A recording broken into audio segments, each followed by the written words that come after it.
Olá pessoal, tudo bem? Sejam todos bem-vindos ao meu canal Psicologia e Café. Meu nome é José Alberto, sou psicólogo, psicólogo clínico, psicologia analítica e hoje, a partir de hoje, eu vou fazer uma série de vídeos a respeito de um dos temas tabus na sociedade ocidental, o suicídio. Mas não falaremos nos próximos vídeos apenas sobre o suicídio. Vamos falar sobre o suicídio e sua prevenção na população LGBTQIA+. Vamos lá? Deixa um like no vídeo, se inscreve no canal, muito obrigado. Eu lancei recentemente um novo e-book intitulado Suicídio e Prevenção na População LGBTQIA+. O link para adquirir este e-book está aqui embaixo na descrição do vídeo. Está com um valor acessível porque o meu objetivo é levar ciência às massas. Eu faço parte de uma nova leva de profissionais da saúde mental que tem essa preocupação de levar ciência às massas. Porque, como disse uma professora universitária recentemente em uma entrevista para uma grande revista, de nada adianta nós treinarmos alunos para escreverem artigos científicos e buscarem enlouquecidamente a publicação desses artigos na revista Qualis 1 ou Qualis 2 e isso não chegar a lugar nenhum, não chegar em quem precisa de fato, e são artigos que ninguém vai ler, palavras dela. Eu vou deixar o link dessa matéria aqui embaixo também para vocês conferirem. Escrever artigos científicos é fundamental, é necessário, que fomenta a ciência, mas não pode ser só isso.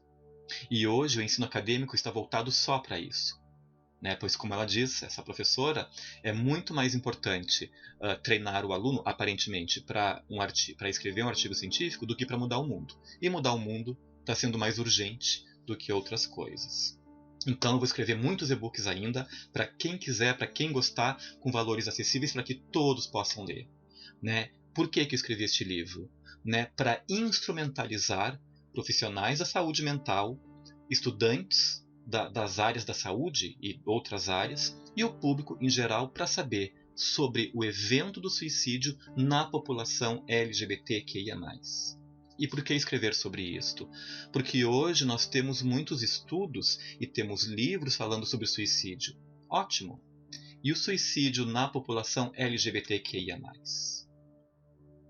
E aí alguém me perguntou esses dias, Alberto, será que a sociedade que não discute o suicídio no dia a dia está pronta para discutir o suicídio na população LGBTQIA+, sendo que nós vivemos num país que está em primeiro lugar em assassinato, por exemplo, de travestis e transexuais?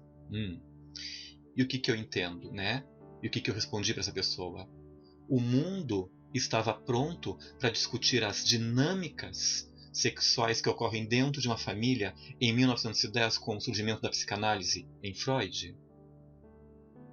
O mundo estava pronto para o conceito de inconsciente coletivo de Jung lá em 1913 com os símbolos da transformação? O mundo estava pronto para a física quântica de Niels Bohr? Se a gente for esperar o mundo estar pronto para alguma coisa, a gente vai ficar no mesmo lugar.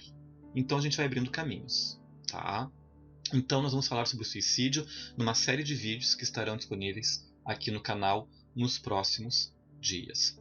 Eu fiz o material para me guiar e eu quero começar falando para vocês que até o século XVIII o suicídio era tema exclusivo das religiões.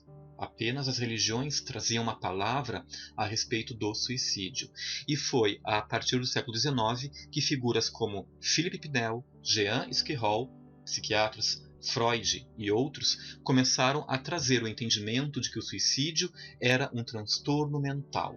E assim deveria ser tratado. E hoje ele é entendido como um problema de saúde pública. E é importante que exista esse contexto para que os profissionais da saúde estejam treinados para lidar com essa situação, que é uma situação extrema, é uma situação de urgência. Quando vocês forem estudar sobre o suicídio, seja na ciência que for, ou forem ler sobre o suicídio, vocês vão se deparar necessariamente com um senhor chamado Émile Durkheim. O Émile Durkheim é um dos pais da escola francesa de sociologia. E ele fez um grande estudo, foi o primeiro grande estudo científico da época a respeito do suicídio, muito embora ele traz a visão social, a visão coletiva. Tá? E hoje, na saúde mental, nós entendemos que, além da visão social, para compreendermos o suicídio e para podermos auxiliar uma pessoa que tenta se matar, nós temos que olhar para o indivíduo. Por que aquela pessoa quer se matar? O que está levando ela à ideação suicida ou ao comportamento suicida? Mas, voltando um pouquinho, o Durkheim ele fez 3 grandes classificações a respeito do suicídio, ele dividiu em 3 grandes partes, e mais tarde em sua obra ele traz uma 4ª parte, que seria um estudo tardio, que é o suicídio fatalista. Então o Émile Durkheim, classificou o suicídio em 4 tipos. O suicídio egoísta, o suicídio altruísta, o anômico e o fatalista. O suicídio egoísta vem daquela pessoa que não tem ligações sociais, vive apenas para si mesmo e isso pode ser um gerador de profundas angústias. Então é um suicídio onde a pessoa está voltada para si, para questões suas.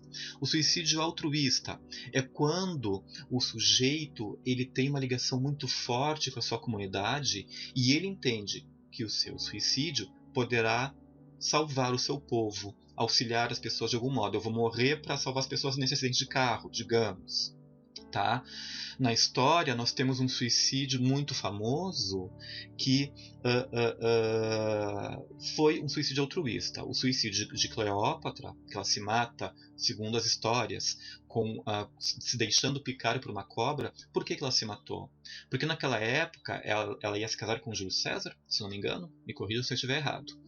E se o faraó, né, estivesse morto, o povo estaria livre. Então, Júlio César, casando-se com Cleópatra, ele iria dominar o povo do Egito. Se não houvesse com quem se casar, o povo estaria livre, certo? Então, ela se mata para fazer com que o seu povo tivesse liberdade diante de uma situação social. Ok? O suicídio anômico, segundo Durkheim. Alterações na estrutura social podem levar o psiquismo a transbordar na mente consciente. É como se a realidade perdesse seu pano de fundo, percebendo apenas o caos. O indivíduo provoca a própria morte. Em situações de desordem social, uma pessoa que já tem um ego frágil ou outras questões de saúde mental, ela pode se desestruturar e ir ao suicídio. Por exemplo, alguns tipos de esquizofrenia. A esquizofrenia ela causa alucinações, né? Isso pode levar uma pessoa ao suicídio. Então, isso pode ser provocado por causa do meio ambiente. Tá? E o suicídio fatalista, quando há excesso normativo social e o suicídio é visto pelo sujeito como único meio de se livrar de imposições morais ou físicas. É o oposto do anômico, e o conceito de suicídio fatalista ele surge, como eu disse, um pouco depois. Em que momentos um suicídio pode ser fatalista? Por exemplo, em situações de escravidão.